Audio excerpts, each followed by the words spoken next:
It's the Sullivan Sci-Fi Podcast. Alright, so this is episode 132 of the Sullivan Sci-Fi Podcast. I'm Michael Ball on Co-Club's YouTube channel. I am joined once again by the gods of science fiction from his YouTube channel, the master of science fiction knowledge, of trivia, and he's also now talking about coffee. It is Mr. Martin Fowler. Hello, Martin. I saw you on your stream last week. I really enjoyed it. You were very good.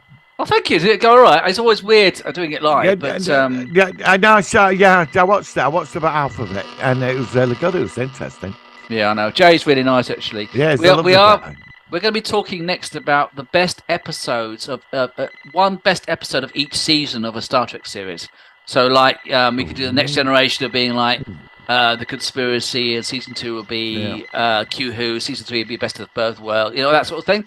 And he really knows his Star Trek like me. So Deep Space Nine, Deep Space Nine in the Pale Moonlight for me. That is season 6. The one where Sisko betrays everything he believes in to get the Romulans into the war. All right, for DS9, it would be season 1. For me, that is the best episode, DS9. Season 1 one would of be the best. Season 1 for me would be, for DS9 would be Duet. Season 2 would be the Jem'Hadar. Season 3 would probably be The Adversary. Season 4 would probably be Way of the Warrior. Season 5, I'm not sure, maybe... I don't know about season 5. Season 6 is In the Pale Moonlight, I think. And season 7 would be... I don't know. I'd have to think about a couple of seasons, but I know most of them are. I think Deep Space Nine had the best ending of any Trek series for me so far. Yeah. Unless it could get outdone. For me, that's my opinion. I thought the final for Voyager was terrible. I didn't mind I didn't mind it. The last. I would have liked to have seen them get home. It was too rushed at the end. That was the problem. 2-3 episodes. It was too earlier, rushed. yeah. That was the problem. Yeah. And the reaction of being at home, I would have liked to have seen that. But we might be getting that now with, and this is a great link. This is the link. We are now going to be talking about a first time properly in proper Trek. I know we have Picard season 1 and 2, but the new Voyager. Well, yeah. Now, let's first of all, before we go into all that, saying it, yeah. Picard season 3, episode 1. What did you think of it? Absolutely superb. Very impressed. Loved every minute of it. I loved the Eagle Moss models. They had little ships, they did Galaxy class and stuff.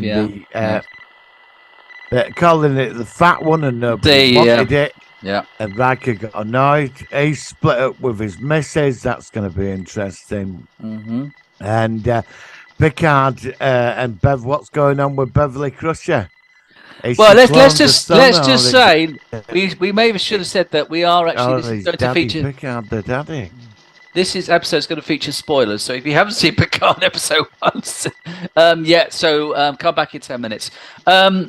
So is it likely then that Picard's son, who apparently is called Jack Crusher, just like his dad it might not be his dad. He's got the same name as Wesley's dad, as Jack Crusher. So, do you think it's obvious that he is Picard's son, or does that seem a bit too obvious to you? Well, they're saying that she cloned her husband. Oh God, Skype's playing up again. Is a bit weird. That's the rumor, Mel. I've not seen it yet, so it's. I don't know. He's been definitely going frontiers where he shouldn't have been going. Picard. He's the right one, isn't he? Yeah, he's been boldly exploring. I don't know. Why would you name? You got. Yeah, go on. He's been boldly exploring places. Yeah. Sorry, can I just say Skype is really shit today? So go on. It is. It's always bloody shit. Is Skype. I know. It was interesting. I didn't know she disowned them all from 20 years ago. Yeah, because that would have been quite soon after Nemesis, wouldn't it? So so something happened. What made Nemesis. her cut herself off from her family? These people would die for each other if it came to it. They'd run, what they've all been through and experienced. I was surprised at that. I think one thing. It's made it more intriguing. I think one thing that I found which is really interesting is that for the first time since probably 2005, one of the main stars of this series is the ship. Now, I saw, I mean, this series, episode 1, apparently episode 1 is the weakest of the season, which is amazing to even think that. Really? Yeah, apparently it's the weakest of the lot. When we saw the Titan, and it was back to Star Trek 3, we saw Space Dock updated. We saw, and the music was fantastic. It was wonderful. And I thought Star Trek has finally come home after 20 years away. It's a bit like Voyager. It's been like stuck in the Delta Quadrant in reality, and it's finally come home. And I just thought the whole production was just fantastic. I couldn't believe how good it was. Well, why couldn't they write this 5 years ago? I've had it's because Discovery. Terry Matalas. Terry Matalas knows Star Trek. Now you see, Star Trek fan. Star Wars has Jon Favreau and Dave Filoni. Yeah, but they're big Star Wars fans, and that's why the Mandalorian and they know the is so fan good. base. They know the feeling of it. Terry Matalas is going to go far. I'm sorry, he knows Star Trek. He actually worked on Enterprise, and apparently you see him in the last episode of Enterprise on the Enterprise D as a crewman, apparently, which I've not seen, but I'm going to look out for him next time. He just gets it. I don't know. It's weird. If you don't get Star Trek, how on earth do you recreate it? That's why it's gone so wrong until now. They have not understood it. Terry Matalas, as soon as he's come, he did episode 1 of season 2, best episode of season 2 of Picard, with the Stargaze and everything. Definitely. And then it got taken over some other people, and then it got messed up again. Right? I know it's early, but when I saw even Doomcock, who I'm not a big fan of because I think he's a hater. No, I'm not. Even he was singing its praises. Every single hater, practically, who's got the actual advanced screenings of seeing the whole season, they have all loved it. A lot of YouTube commentators that have been really kicking the shit out of a lot of Marvel movies, and for whatever I'm not going to attack anybody. They might have a point about what they're coming out with. But it's even they have been saying they have said it's episode 1, but they've even sort of been impressed by it. It goes to show one episode, and it's changing. Well, it is only episode 1. Yeah, I've set a line for this. Only because because of previous seasons. I know exactly where I've set it till episode 5. Do I walk or stay? You'll stay whatever happens. I know I will, but I just wanted to sound like good when I said that. And I just burst your balloon though with my reply. I'm pretty confident. I'm pretty confident. I am. Yeah. So did Terry Matalas do Strange New Worlds? No, I don't think he did. Well, it's amazing outwriting for that. So good, isn't it? Yeah, but I keep thinking, what's it going to be like when we come back to Discovery season 5? What, you mean they get it right? Well, the thing is, they've already filmed it, but I don't know. I think Strange New Worlds will just continue at whatever it is. It's got a good level. It's a Star Trek series I want to follow. I'm not going to start hating Discovery. I mean, it's just what it is. I don't hate Discovery. I've watched all of it. So have I. I might moan about it, but I still watch it. I'm just annoyed at where it's gone. Yeah, I know. And I think the writing's terrible, and I think they've made a lot of mistakes. And maybe this season it will be good. But what I've seen of Picard last week blew me away. I thought, finally, we've got modern Trek back. Yeah, modern live action. Yeah, exactly. And that's what I'm really. I don't know about 7 of 9 being commanding officer. I'm in two minds about that, but I'm on the fence. But I didn't like him, that captain. I liked him. Captain Shaw. Oh, did you? I thought he was he was brilliant. He was supposed to be a complete dick. I thought he was great. I love it when they said that. I know, you need a dick, though, don't you? They want to go to I don't mean... They want to go to that system. Character. They want to go to the system, and they're having this... And he hates jazz. He's purged the hard drive of Riker's jazz collection, and he's put on, like, classical. And they want to go because they want to get Beverly's ship back, the SBS something, I mean. And he just goes, no. He's horrible to her, isn't he? Yeah, he's calling it Anakin. No, he obviously hates the Borg. He's got a thing against the Borg. And some people are saying that that's going to be followed up. Something has happened in the past with him with the Borg, because of course Picard was Locutus, and 7 of 9 was a form of drone. So I wonder whether that's something which is going to be built up later on. Well, according to rumour mill, this all has something to do with Wolf 359. I've heard that. I don't know how it can be linked up, though. It's either Picard's been blamed for somebody lost their parents in that battle, a captain of a ship, and they're out for revenge. But then again, it doesn't explain Laura Moriarty, does it? Well, I've no idea what the Laura Moriarty link is at all. I don't know where that's coming from. No, that's what I mean. So it does undo the Wolf 359 a bit. But I did see the ship at the end of last week. What a beautiful ship that. The Strike. Yeah, very beautiful cool design. ship. Yeah, I watched the. I did watch the Star Trek video. We're going on about it being Borg technology and it's like a possible. mixture. It's possible. It did look very sort of, but it reminded me of. Do you remember? God forbid, I'm going to bring it up. You remember the Kelvin universe? Do you remember the Narada? It reminded me of that a bit.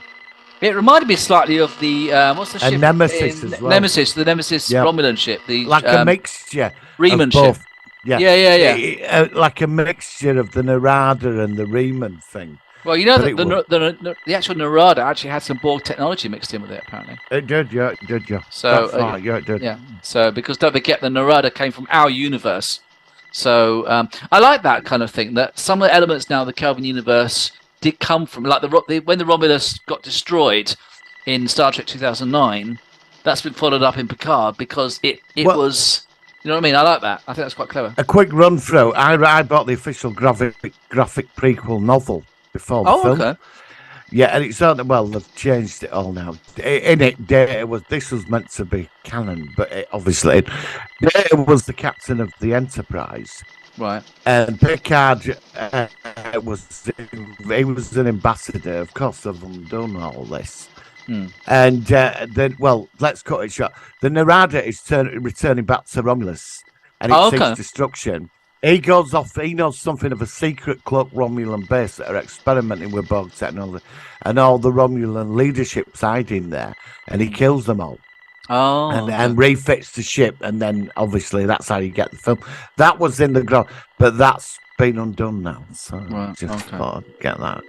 Well, whatever it is, I'm very optimistic about Star Trek this year. Like I said, I know that they've got the animated stuff, which I'm just not into.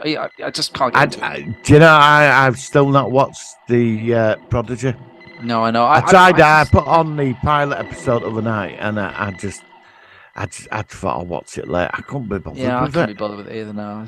I don't know why. I should watch it, and I didn't. I just moved on somewhere. Well, Jay on Sidetrack, he was singing its praises, and it's not against his opinion. For me, I'm just not a big animated fan. I've said this too many times before. I just don't. I like live action. I'm sorry. It's just the only animated series I like is Ulysses 31. That's yep. I can still watch that. That and Dungeons and Dragons. Yeah. I've not seen that. That's the only one, the only two, really, for me. Rest of it, I couldn't be bothered. So, speculation for episode 2. What do you think is going to? I've seen some clips from episode 2. What do you think is going to happen, Picard? Before we move on? Titan's going to get its ass kicked. I reckon Captain Shaw's going to die because he's a dick, and dicks normally like him die or something happens, and then. That somehow they're going to get saved, and we're going to learn a bit more about the villain. But we're not going to see Laura Moriarty till about episode 3 or 4. Do you think we're going to see Amanda Plummer's character this week? I think so, probably for a I'm looking forward to seeing her. I like the actress. And of course, it's Christopher Plummer's daughter. Yeah, so I'm looking forward to seeing what she can do with the role. So, I'm going to rate episode 1. 8.9 out of 10, or 9 out of 10. Very solid start. I'm going to give it a 9. Yeah, 9 out of 10 as well. Yeah, and I feel that's been really generous. I know it's been good, but it is only episode 1, and like I said, I've drawn the line at 5. The line must be drawn here, this far, and no further. And I'm still holding you to your predictions, Captain Harry Kim. That he'll come in on the starship Harry Kim, which they've named after him, And No, he's got the Enterprise F. He's not a Starship Kim. Well, he's in charge of the new Enterprise. Comes in, kicks the Strike's ass, and saves everybody, and goes, "I've finally been promoted." I saw another trailer this week, and it had another very brief shot of the Enterprise F, and it had fireworks flying around it, and it looked gorgeous. It looked absolutely gorgeous. So, and I love the Titan design. The Titan is really. I mean, the starships are so good this year. You know. Well, they are because they're going back. We're going back. You see, I love the Sovereign class, mate. That's I want to see what happens to the Enterprise E. I love the Enterprise E. Yeah, I really. It was a lovely design. Have you already seen it in beautiful films? You know, and that is the ship, my favourite ship. But it's just to see proper starships again. I know. And I loved the old L-cars thing last week. The way they curved around the actual panels. Yeah, beautiful. Loved all that. Oh, it's so lovely. I was back home. It was like seeing old friends again. This is the sequel we wanted. This is the post-Voyager series we wanted. And we've don't worry about season 1 and 2. A lot of people saying you could just go to season 3 and it starts off. And I know this is partly because they managed to persuade Patrick Stewart to do what they wanted, rather than just being. I think half the failings with Picard season 1 and 2 is because Picard only agreed to come back if he took control and he had his ideas of what he wanted the show to be, i.e., focusing on him and not a Star Trek season 8 Next Generation. But this season they managed to get him round, and now we finally got what we're after the whole time. Do you think the character of Captain Picard could pull a series on his own?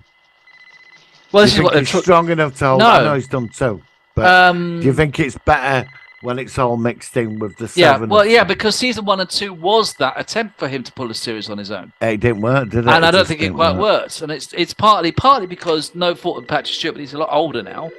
And also, I think that for his character, he needs those. I know they tried to have these new characters like Raffi and the others. But a lot I like Raffi. I don't mind Raffi. I actually don't. Do you know what? I was watching season 2 again, and actually most of the characters are actually. Now I've got used to them. They're actually all right. Is Elf Boy dead? Elnor was on the. No, he got Q sort of like made him back, bring him back to life. He was on Excelsior. The new when he altered timeline. Yeah, and at the end when Q said, "I've got a present," and he clicked his fingers because. The what's the guy that stayed behind? I can't remember his name. Begins with R. Oh, Rios. Rios. Because he stayed behind, it meant that he had more energy, so that they could bring Raffi back or something. Oh no, Elnor. Right then. Okay. So is he in this? I'll tell you one thing. First of all, one of the speculations of somebody. I know that a character you've already talked about, you think is going to die early. They're not going to die early, apparently. As far as I know, the only character is Raffi. None of the others are coming back this season. But you never know. They do lie. Sometimes you get surprises. But I want to know about Jack Crusher and what he's about. How come Beverly's got a son who's got an English accent, by the way? Which is a bit strange. I mean, so we need to know who the father of Jack Crusher is, which I think would be interesting. I just can't wait to see episode 2. It's been a long week waiting for episode 2. I've been waiting all week, and it's just too long. It's a series I just want to binge. I want to watch the whole thing all day. Yeah. For 10 hours and literally just I do. I we're gonna sit back for 10 weeks and like. Oh no, you can't wait for that. No, you'll get all the spoilers anyway. It's like the Mando. I can't sit back. No, I can't wait for that. No, I can't wait that. That's just too big. Anyway, so that's a solid start. Let's hope it continues, and let's see how it goes. Do you want to focus on any other news before we go into our focus of the week? No, nothing this week. Nothing of. I saw Ant-Man. Oh, I heard it was terrible. It's well, I saw it. I've thrown it. I love it. Go on. Imagine a film, right? Yes. Right. Before we'll finish this very quickly, but imagine a film, right, where you've got an Omega class supervillain that's massive, right? Mm-hmm. Right. And then, so you expect to take down this like universal interstellar menace, right? It's going to take a team of hard-hitting Avengers of heavy guns, which it would take at least a whole team of them to bring this guy down. And now imagine a film, right? Imagine a film without the Avengers in it, but should have been in it. That is like you've got Oh, Ant-Man so- and Wasp, but it's an Avengers level movie without the Avengers. The non-Avenger. Ant-Man would not stand a chance against this guy. He'd just annihilate him in about a second. So should this movie have been called Ant-Man and the Non-Avengers? Yes. Okay. Yes, I mean the guy that played Kang the Conqueror. I know they're opening it up to the bigger picture, but there should have been some Avengers in this film, and I sat. It was like they just got it wrong. It was a film without the Avengers, and it just didn't work. But the film itself is not bad. Okay. It's really confusing because I'm sort of going back on one and. It was good to see the villain live action. That's what I wanted because Okay. it's opening it up to what's coming. But there should have been 4 in this or somebody who can take this guy out. Ant-Man, all he can do is shrink and grow. Yeah, basically that's his major sort of like Yeah. I ability, mean, isn't it? this guy would have annihilated him, and some backstory for it were like a bit ridiculous. Because this Kang guy, he gets trapped in quantum realm, and Right. he's from the like 30th century, but has 40th century technology, and it's all time travel and variants. Okay. Yeah, he can't figure.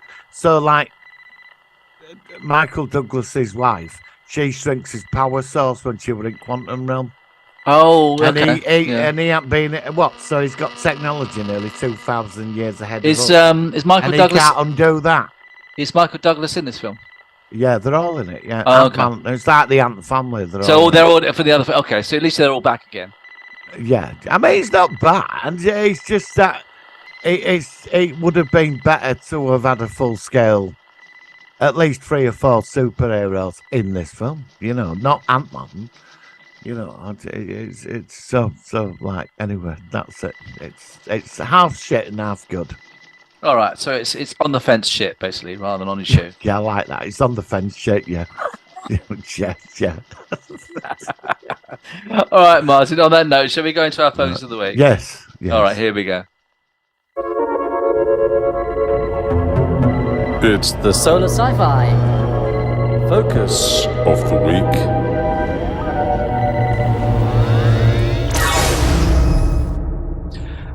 All right, so this week we're talking about a film from it's 1963. It's a really, really creepy movie, which I never forgot when I saw it at a young age. I know Martin has seen it as well, but not for a long time. It is a film script by Ray Russell and Russell Dillon, and it stars Ray Millard as a scientist who develops a method to extend his range of vision, and that is called the film is Right, called it's Ray Milland, not Milland. Milland, Yeah. whatever it is. Sorry, Yeah, my bad. yeah. Anyway, he stars in a film called X, The Man with the X-Ray Eyes. Yes, Which yes. is one fucking creepy movie. It's So, a weird bloody film. tell me what you think about it then. I mean, obviously we said it's weird, but can we elaborate why it's weird? What's weird about it, first of all? I saw this as a kid. Right. I was young too. I was a kid. I was at home. This were on when BBC was showing like a selection of sci-fi films, and then I caught up with it in me years later on Movie Drone Right. on a double bill, and Alex Cox. And now I didn't know this was done by Roger Corman, the guy that did Battle Beyond the Stars. I wouldn't have thought. Yeah, the director is Very Roger different. Corman. Okay, I didn't know that either. Okay. Totally different, the style of this film. Mm. And he must have been young Roger Corman, because I mean I love Roger Corman because he's made some awful movies, but that's why it's so good. But I didn't know till this morning that he directed this. Oh, I okay. was really surprised. I saw it as a kid, and it starts off as quite a nice film. Yeah. Quite innocent, ordinary film. Yeah, It's when like- he injects the drops into his eyes, he's doing what's right, and then the crazy shit starts, and the goggles, and he can't even close his eyes anymore because he sees. You're going to see through. everything. Yeah, exactly. That's what made it so But creepy. he is warned to stop I think. doing what you're doing. But he kills that guy and he does a runner Yeah. to the casino. Hmm. And there's the gambling thing, and he throws the money up in the air, and he ends up at that.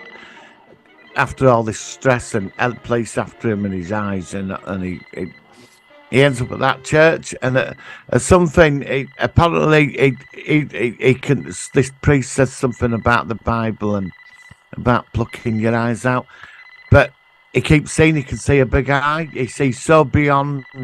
You can his see brain something can't beyond. handle. Yes. Yeah. Exactly. And he says it's the devil you see. It tears his eyes out. Yeah. Exactly. But what I read on Wikipedia this morning, there was, Roger Corman's denied it, but another ending to this was that it was rumoured that when he did rip his eyes out, he's still seeing stuff. How could he? How could he still see I don't stuff? know, but that's still thinking about doing it.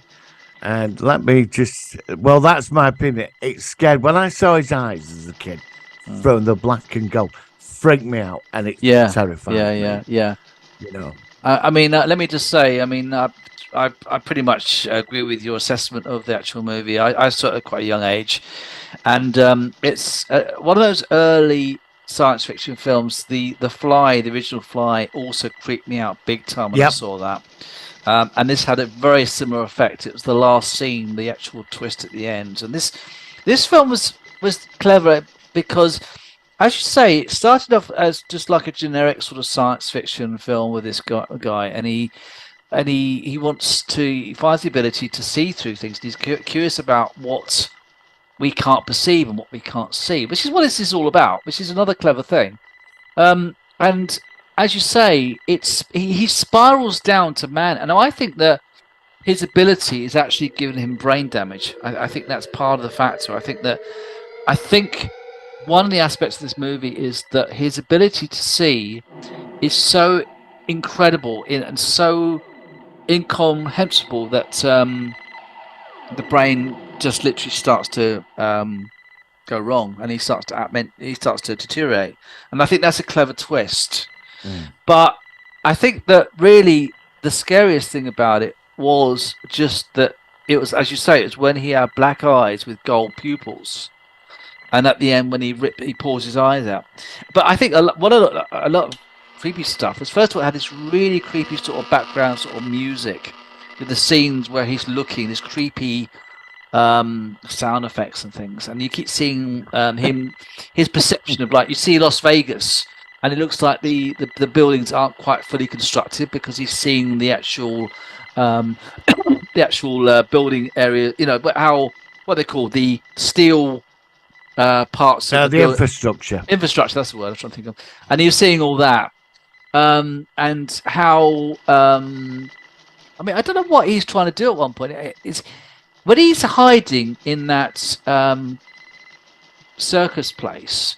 Isn't he trying to make money? But what's he trying to make money for? I can't remember what he's trying to make money. Well, I think he's trying to, he's pretending he's sort of telepathic and stuff. Yeah, but he's doing it for financial gain, though, isn't he? Yeah, because he's on the run because he puts that. Oh, so he's just doing it just to sort of sustain himself. Yeah, but his condition's getting worse because I think somebody at circus figures out that he's not pretending. He's got this ability. Yeah. His problem is that what I've written, the clips I've watched.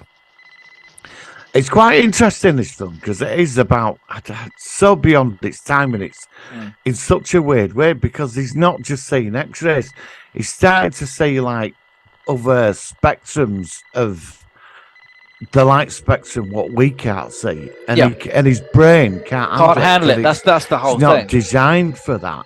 Yeah, So he's opened up like to another universe of things, and he keeps going. I mean, he says this thing like at the end of the universe, this like an eyeball looking back at him, which I found interesting. I mean, that vicar guy said that really.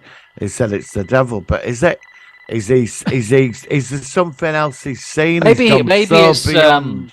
I mean, I thought of it more, but potentially as more of a religious factor that he's seeing like the creator of the universe or something. Yeah, it's that thing. Yeah. And that's what I find interesting. Now, could you remake this? It'd be interesting. I don't know. I'd love to see an attempt at a remake. It'd I be think I was interesting. certainly interested. I think it's definitely. I'm surprised it hasn't actually gone down that route. It has to be a good dark movie. It has to be dark because this gets Yeah, dark. I mean, this starts off as That's he's like a generic. normal dude. He's the genius. There's that bit where he's in that nightclub dancing, Dancing and he's seeing the girls. Yeah, well, yeah. and you know, you see fun side of it all, and then suddenly this film, it's like two films in one in a weird sort of way. Yeah. It just suddenly goes down this other insane path. Do you know what I mean? It's very strange. It's very slowly transits from one state to the end. By the end of the actual movie, it is very, very different from when it starts for the first. Oh 10 yeah, minutes. I mean, you can say it's like you said, like a great metaphor. It's like the Fly One, the original. I get like we covered that film, and I know remakes, but the first one, that scene where he's in that. Actually, we spider's web, haven't. We haven't covered the first one. I thought we did. No, we've done the we did remake.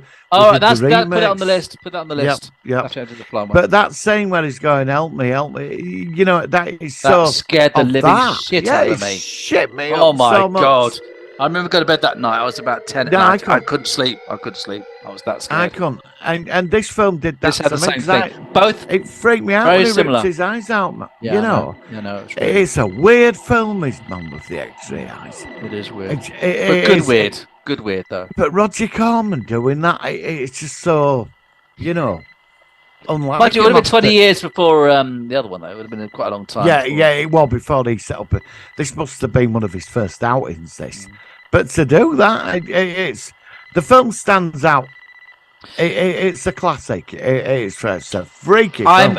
I didn't realise until we started talking today that why it's never had a remake.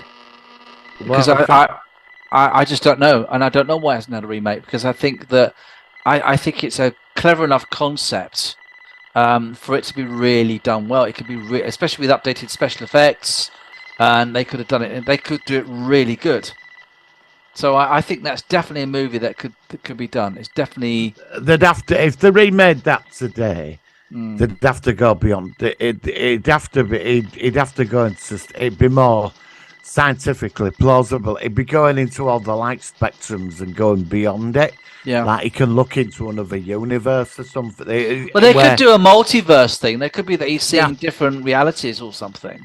and he's or, seeing you know. things at the molecular level and beyond that. And you know. maybe something that in our science at the moment we just can't detect, but his eyes detect Yep. something beyond what we know. It could Yeah. be really interesting. Like a whole new science, like a Something whole new completely, dimension. and he can't handle it in the same way. No? And then we see him deteriorate because he gets some knowledge about something which is such a big ramification for our existence, and it drives him insane. I You could start, I mean, yeah. you start on the same sort of level. Yeah. It's the scientist, and he starts using his abilities for X-rays and that. But then he suddenly starts seeing flashes and things. Yeah, and, yeah. And it's like he's traveling through the universe. His eyes are like, and they're burning out as well. Instead of tearing his eyes out, I'd have it where his eyes flame up Oh, yeah. at the end. You know when he can't handle his Or scene they, like or that, actually sort of like they just sort of like implode or something. Sort of. Yeah. Yeah. Like, and he's seeing something in the universe, And then he screams out, and we're then, not and then meant his to know eyes, about it. yeah, and his eyes just literally just get destroyed. Yeah, just it's in a religious And that's the ending, and then place. it goes to black. And or that's something. it, yeah. that can be really good. I mean, that'd be. Yeah, that's absolutely- definitely a due yeah. remake. Yeah, I But can he's see got, that. he's got to be done right though. Yeah, I know, but that's the worry. I mean, Hollywood these days, I mean, 90% of what they make is shite anyway. So,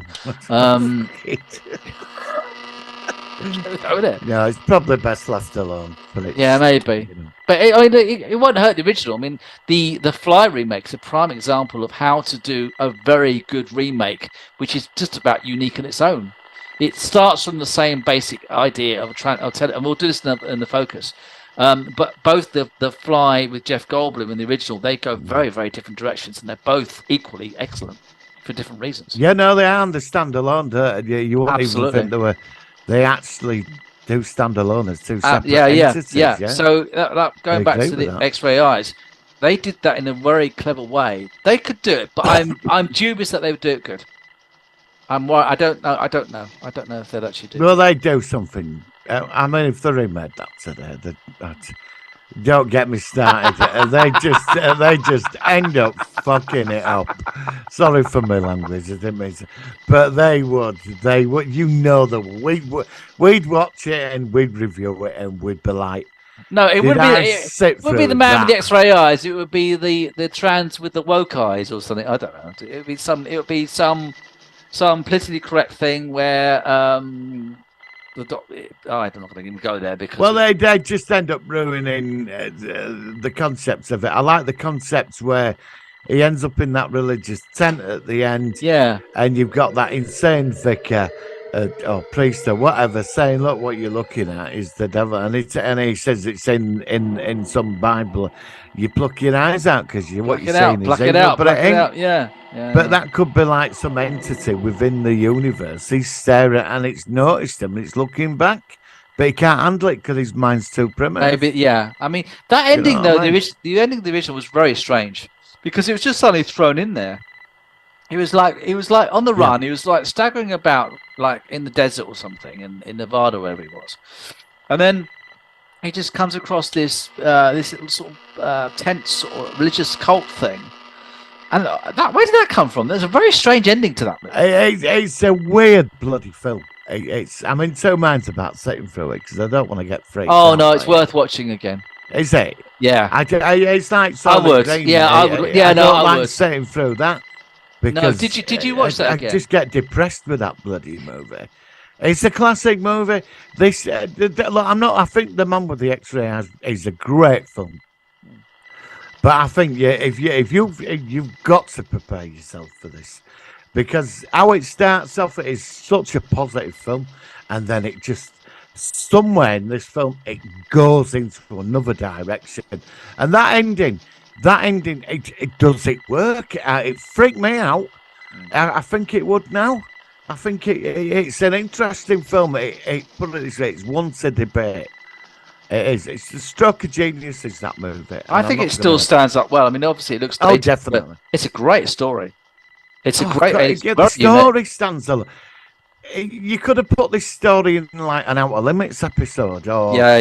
Definitely or an Outer Limits. It would have been Absolutely. like a really Absolutely. good written Outer Limits. It would have been a or really good Twilight story. Yeah, Zone. absolutely. Couldn't agree more with that one. Yeah. Really worked. That Yeah. would really have worked. Yeah. So I mean, I don't think there's anything much else to say about it. Really, it's certainly a good film. I'll just see if there's anything else about it. Cast production. Let's just see the reception. Let's just say at the film, the reviews aggregator website Rotten Tomatoes, the film holds an approval rating of 88% based on 25 Wow. reviews, with a weighted average rating of 6.6 out of 10. Well, that's not so good, but that's it's an old film. The site's critical consensus reads: by turns lurid and disturbing, The Man with the X-Ray Eyes is a compelling piece of sci-fi pulp and one of Roger Corman's most effective movies. It's not sci-fi pulp. It's a good sci-fi concept. It's a clever idea, and I think it's a very, very strong series. Of movie. I'm looking at the production now, and it says, "Hang on." In his non-fiction book, Dance Macabre, Stephen King claims that the rumours the ending originally went further with Milland. You're getting wrong now. crying out. I can still say after gorging his eyes out. Yeah, exactly. Corman has denied the existence of that ending, but expressed enjoyment with the idea, saying it's now interesting. Stephen King saw the picture and wrote a different ending. I thought his ending is better than mine. Wow. So Stephen King, he would have written this. Yeah, I mean, He wrote a book about it. He mentioned it in a book. yeah, because Ray So Russell that- wrote the book. Ray Russell wrote the story. Right, okay. But yeah. Wow. It's what a movie.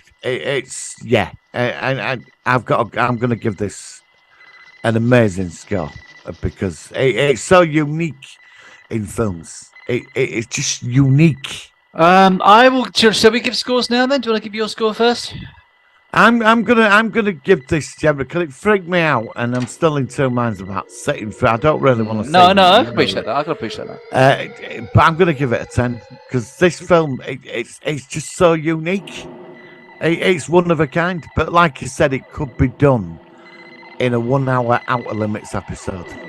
It could be done. And at the same level. I'm going to give it. Oh, I think it's not quite 10 for me. I'm going to give it 9. I love it. I don't think it's quite 10, but it's very high up. Okay. No, I'm going to give it a 9. I really did like it a lot. It's a very, very strong movie. It's definitely one of the best.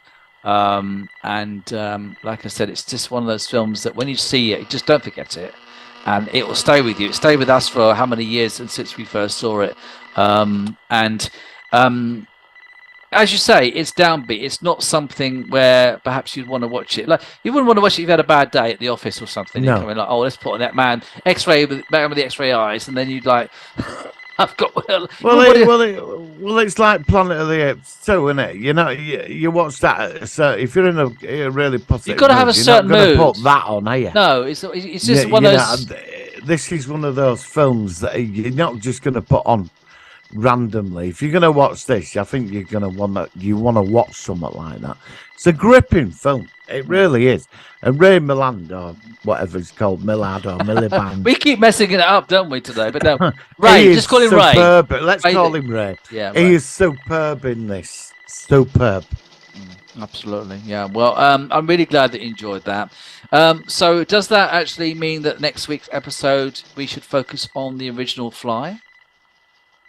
No, we had some plans. We had Christine. What it was. We had Christine as well. Oh, the car. No, we had something. Was there? What's that? What else? Yeah, Remind me what now. we need to know what it is. Forgot. I don't know. I forgot now. We discussed. Oh no, the Stephen King film with the trucks. Oh, Maximum Overdrive. Oh, you want to do that next week? All right. Yeah. I'll tell you what. Okay, yeah. quick plan then. We'll do Maximum Overdrive next week. Yep. The week after that, we can do The Fly. Yep. Week after that, then we can do Christine. So we're doing 2 movies in 2 weeks, which are both motor-based. And then after that, it will be the mid-season of Picard. And then hopefully Jay from Sidetrack has asked to come back. And we could do a mid-season review of Picard. Yeah, episode 5. Episode 5, which would be about. So that's all slotted together. How does that sound? Does that sound all right with you? That's fantastic. Yeah, definitely. Thank you very much. Lovely. Well, thank you for that. That was a really good review. I'm really glad that we've done this one. I think it's time to finish off now. I'm going to feature this. It's not something I should normally focus on, but it's funny. But you know, obviously, I'm Michael Ball, and there's a singer called Michael Ball who sings "Love Changes Everything." I came across this. Oh yeah, there is. Yeah. There's this terrible Stars in Your Eyes show in the 80s, hosted by Keith Chegwin. And this woman called Juliet decided to try and sing "Love Changes Everything." Because I'm Michael Ball and she's singing Michael Ball, I'm going to feature it. It's awful, it's laughable, it's hilarious, and it's the way to finish this show. So, Martin, you've been warned. If you want to edit it from your copy on YouTube. No, I'll put it out there. She's terrible. She's terrible. We're bros in science fiction. But we're not always bros when it comes to hearing this. But there we go. Martin, thank you very much. We'll catch you next week on Sailor One Sci-Fi Podcast. Live long and prosper. Live long and prosper.